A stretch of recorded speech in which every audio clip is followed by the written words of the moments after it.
कोई छोटी सी बालिका वो रोज पत्र भेजती जगन्नाथ जी को, तो जगन्नाथ जी को कुछ और शब्द कह करके संबोधित करती। वो भैया मानती, उसके कोई भाई नहीं थे। वो कहती, हे जगन्नाथ जी आप मेरे भाई हो। तो बोले रोज पत्र भेजती महाप्रभु जी को कि रक्षाबंधन पे मैं आऊंगी, मेरी अवस्था अभी केवल 5 साल की है और मैं आपसे कभी मिली नहीं हूँ। मैंने केवल माता जी से आपके बारे में सुना है और मैं आऊंगी जगन्नाथपुरी, रक्षाबंधन वाले दिन आऊंगी, राखी लेकर के आऊंगी। ये जगह तुम मेरे हाथ से राखी पहनोगे ना?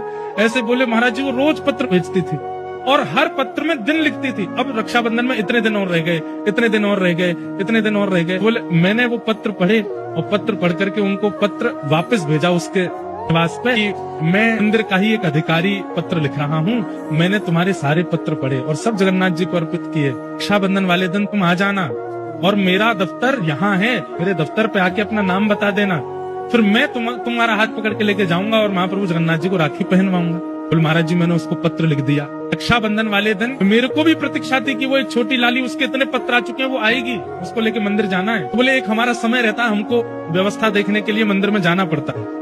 तो वो समय आ गया था, तो मैं अपने अधिकारियों को बोल गया कि एक इस नाम की कन्या आवेगी और वो मेरा पत्र लेकर के आएगी, मैं उसको लेके जाऊंगा अपने मंदिर।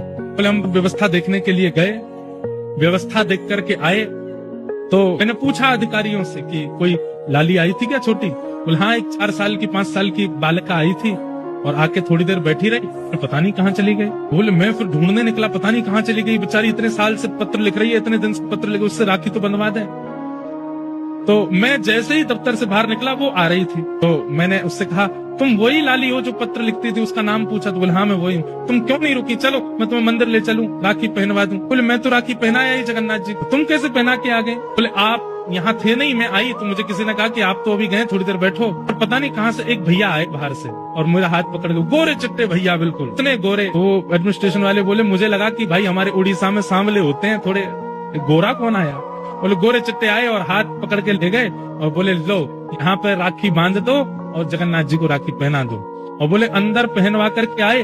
महाराज जी आश्चर्य की बात ये थी कि मेरे मंदिर से निकलते और मेरे लौटने तक इतनी देर कपाट बंद थे, महाप्रभु जी के, जगन्नाथ जी के दर्शन हो ही नहीं रहे थे। फिर वो राखी कैसे पहना के आई भीतर? मैंने उससे पूछा तुमने राखी पहनाई, जगन्नाथ जी को देखा? बोले हाँ। मैंने कहा मुझे दिखाओ कहाँ बांध के आई हो? तो बोले भीतर लेके गई और द्वार के पास ही एक स्थान पर जहाँ पे बंद बनाया जाता, भीतर लोग ना जाए, वहाँ राखी पहना करके आई। कपाट बंद थे, वो भीतर कैसे गई? बोले गोरे गोरे भैया लेके गए।